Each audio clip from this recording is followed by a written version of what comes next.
नमस्कार, दी viral news में आप सभी दोस्तों का एक बार फिर से बहुत बहुत स्वागत है। जी हां, उत्तर प्रदेश के उन्नाव सहित कई जिलों में बारिश की वजह से गंगा का जलस्तर बढ़ने लगा है। बढ़ते जलस्तर की वजह से पिछले दिनों रेतों में दफनाए गए शव को अब नदी में बहते हुए दिख रहे हैं। जलस्तर बढ़ने की वजह से रेत से निकलकर नदी में बहती लाशें आसपास के गाँव के लोगों के लिए चिंता का सबब बन गई हैं। इतना ही नहीं, इन लाशों की वजह से गंगा नदी में मौजूद डॉल्फिन पर भी खतरा मंडराने लगा है। मीडिया रिपोर्ट्स की माने तो पिछले दिनों उन्नाव के बक्सर घाट पर बड़ी संख्या में लाशों का अंतिम संस्कार करने के बजाय नदी किनारे रेत में दफना दिया गया था। हालांकि पहले से भी उन्नाव और आसपास के कई इलाकों में लाशों को रेत में दफनाने और नदी में बहाने की परंपरा, लेकिन कोरोना महामारी के दौरान काफी बड़ी संख्या में लाशों को नदी किनारे ही दफना दिया गया था। पिछले दिनों हल्की बारिश की वजह से गंगा नदी का जलस्तर बढ़ने लगा। गंगा के बढ़ते जलस्तर की वजह से नदी किनारे दफनाई गई लाशें उफनकर बाहर आने लगी।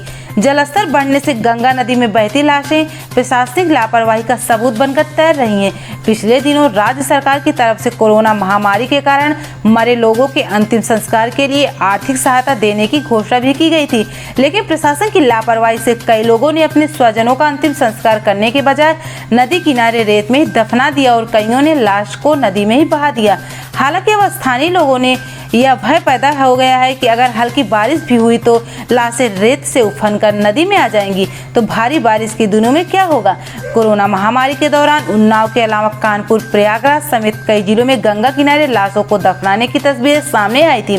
प्रयागराज से गंगा घाट के किनारे कई किलोमीटर लाशों को रेत में गाड़ा गया था। गंगा किनारे में रेत में दबी लाशों की तस्वीर सामने आने के बाद उत्तर प्रदेश सरकार और मुख्यमंत्री योगी आदित्यनाथ की खूब आलोचना हुई थी। सरकार की आलोचना के बाद प्रशासन के ऊपर यह आरोप लगा था कि लाशों की निशानी मिटाने के लिए ये रंग बिरंगी चुनरी हटाई गई है।